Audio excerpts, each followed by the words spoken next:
Gangguan biotik tanaman pada wilayah sekitar Fakultas Hukum Universitas Gadjah Mada. Dari kelompok PKHC 16 yang beranggotakan 1. Fajar Arif Kurniawan, 2. Friendly Bagus Maulana, 3. Hasanah Yunita Widayati, 4. Julita Najma Mutiara. Gangguan biotik pada tanaman adalah suatu perubahan atau penyimpangan pada tanaman yang diakibatkan oleh faktor-faktor biotik, seperti gangguan patogen, serangga hama, dan gulma. Pada video kali ini, kelompok kami melakukan pengamatan gangguan biotik tanaman pada wilayah sekitar Fakultas Hukum Universitas Gadjah Mada. Berikut beberapa gangguan biotik tanaman yang telah kami amati. 1. Pemanjat atau liana, yaitu sirih gading pada pohon inang Terminalia catapa. Tanaman liana ini dapat memanjat pohon dan menutupi kanopi pohon inang, sehingga menghalangi sinar matahari yang dibutuhkan pohon untuk tumbuh. Liana menyebabkan pertumbuhan pohon inang terhambat, bahkan mengalami kematian. Pencegahan yang dapat dilakukan yaitu monitoring secara berkala dan pengaturan jarak tanam. Sedangkan untuk pengendalian dapat dilakukan dengan cara mekanis, yaitu melakukan pemangkasan. 2. Puru atau gal pada daun pohon inang Alstonia scolaris. Gangguan ini diakibatkan oleh Paurosila tuberculata, yaitu serangga dari ordo Hemiptera. Tanda yang muncul yaitu terbentuknya puru pada permukaan daun. Gejala yang menyertainya yaitu menurunnya jumlah klorofil pada bagian daun, menyebabkan menurunnya tingkat fotosintesis, hiperplasia pada palisade. Pencegahan yang dapat dilakukan yaitu monitoring, pengaturan jarak tanam, dan sanitasi.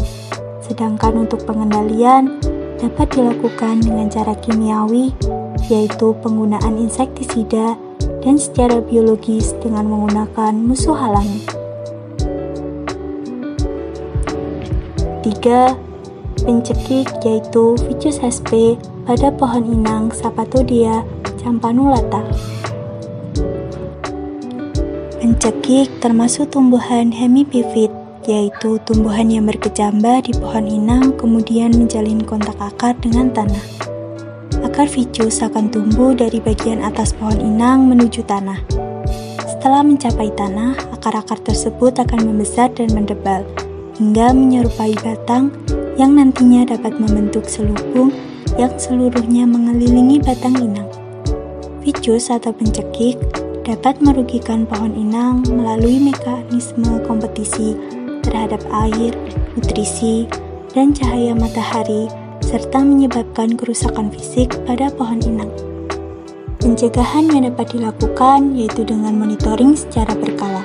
Sedangkan untuk pengendalian dapat dilakukan dengan cara mekanis, yaitu melakukan pemangkasan. 4. Aglaomorpha sp pada pohon inang Sapatodea campanulata. Tumbuhan ini termasuk tumbuhan epifit yang hanya hidup menempel pada inang dan tidak mengambil nutrisi dari inang secara langsung atau bukan parasit. Secara umum tidak merugikan inang, tapi jika tumbuh besar melebihi batang yang ditempeli, berat dari tanaman ini dapat menyebabkan batang pohon patah. Pencegahan yang dapat dilakukan yaitu monitoring dan sanitasi. Sedangkan untuk pengendalian dapat dilakukan dengan cara mekanis, yaitu pemangkasan tumbuhan pengganggu, cara kimiawi yaitu menggunakan bahan kimia untuk menghilangkan tumbuhan epifit, dan cara biologis dengan menggunakan musuh alami. 5. Lumut kera atau lichen pada tanaman inang Tabebuya aurea. Lumut kera tidak merugikan bagi pohon inang. Lumut kera tumbuh di batang pohon menggunakannya sebagai penyangga, tapi tidak menembus jaringan apapun. Lumut kera mampu membuat makanannya sendiri, sehingga tidak bersifat parasit bagi tanaman lain. Satu pengecualian di daerah tropis basah tertentu lumut kerak dapat tumbuh membentuk lapisan yang sangat tebal pada pohon, sehingga naungannya dapat menyebabkan daun mati. Pencegahan yang dapat dilakukan yaitu dengan cara monitoring dan sanitasi. Sedangkan untuk pengendalian dapat dilakukan dengan cara mekanis, yaitu dengan menghilangkan lumut kerak pada pohon inang. 6. Rayap atau Coptothermes curvignatus, yaitu serangga dari ordo Isoptera pada pohon inang Tabebuia aurea. Tanda yang muncul yaitu terdapat liang kembara atau sarang dari tanah, ada terowongan pada permukaan batang, dan ditemukannya rayap. Gejala yang menyertainya yaitu tanaman mudah tumbang atau rebah apabila terkena angin karena akar maupun pangkal batang dimakan oleh rayap. Serangan yang terjadi di pembibitan mengakibatkan biji tidak bertunas atau tidak tumbuh. Pencegahan yang dapat dilakukan yaitu monitoring dan pengaturan jarak tanam. Sedangkan untuk pengendalian dapat dilakukan dengan cara mekanis, yaitu eradikasi, cara kimia yaitu insektisida, dan cara biologis dengan musuh alami. 7. Kutu putih atau kutu kebul Bemisia tabaci pada pohon inang Psidium guajava. Tanda yang muncul adalah terdapat serangga kecil berwarna putih yang nampak seperti bercak-bercak putih. Gejala yang menyertainya terganggunya pertumbuhan, muncul bercak-bercak kuning pada daun, dan terjadi perubahan bentuk daun. Pencegahan yang dapat dilakukan yaitu dengan cara monitoring secara berkala. Sedangkan untuk pengendalian dapat dilakukan dengan cara mekanis, yaitu melakukan pemusnahan bagian yang terkena, cara kimia yaitu penggunaan insektisida, dan cara biologis dengan musuh alami. 8. Embun tepung pada pohon inang Tabebuia aurea. Embun tepung disebabkan oleh jamur Oidium sp. Tanda yang muncul yaitu munculnya bercak putih seperti tepung di permukaan daun. Gejala yang menyertainya yaitu terganggunya proses fotosintesis dan metabolisme. Pencegahan yang dapat dilakukan yaitu dengan cara monitoring secara berkala. Sedangkan untuk pengendalian dapat dilakukan dengan cara mekanis, yaitu melakukan pemusnahan pada bagian yang terkena, dan cara kimia yaitu penggunaan fungisida. 9. Paku sisik naga atau Pyrosia piloceloides pada pohon inang Velicium decipiens. Tumbuhan ini termasuk tumbuhan epifit yang tidak merugikan bagi pohon inang. Namun, pertumbuhan yang terlalu banyak dapat menyebabkan tertutupinya pohon inang, mengganggu penyerapan sinar matahari, atau menciptakan kondisi yang menguntungkan bagi pertumbuhan jamur pada pohon inang. Pencegahan yang dapat dilakukan yaitu dengan cara monitoring dan sanitasi. Sedangkan untuk pengendalian dapat dilakukan dengan cara mekanis, yaitu pemangkasan tumbuhan pengganggu, cara kimiawi yaitu penggunaan bahan kimia, dan secara biologis dengan menggunakan musuh alami.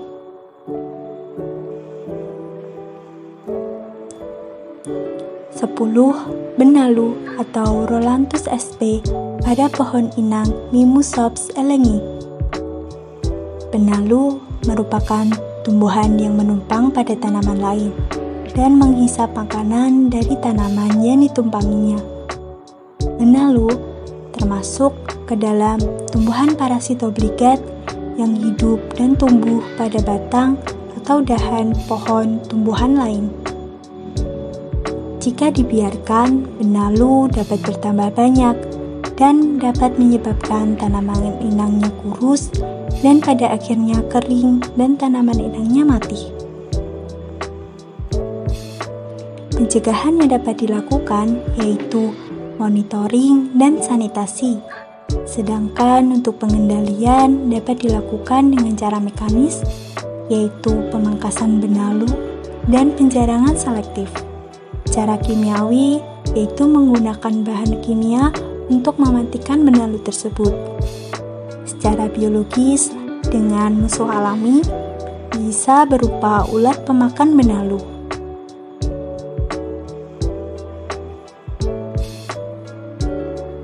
Sebelas, paku tanduk rusa atau Platycerium bifurcatum.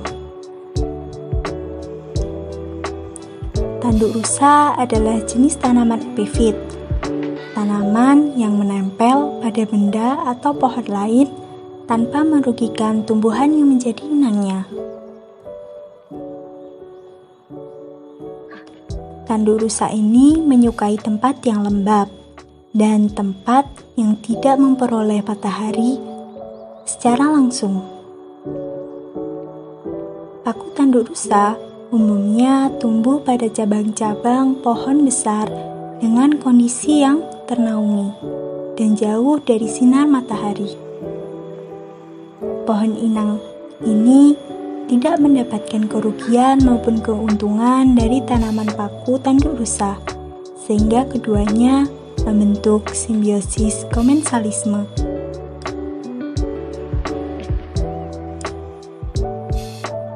Paku tanduk rusa adalah epifit sejati dengan akar lunak bergelombol yang melekat di batang pohon lain atau bebatuan. Akar ini tumbuh pada rimpang lunak, namun liat dan sulit dipotong. Akar ini tumbuh pendek dan cenderung tidak menjalar. Batang paku tanduk rusa yaitu berupa rimpang. Batang dan akar adalah pokok penumpu pada batang inang. Tumbuhan paku tanduk rusa ini memiliki tampilan yang khas, yaitu memiliki dua tipe ental yang berbeda secara bentuk dan fungsi. Salah satu tipe entalnya yaitu bercabang-cabang menyerupai tanduk rusa.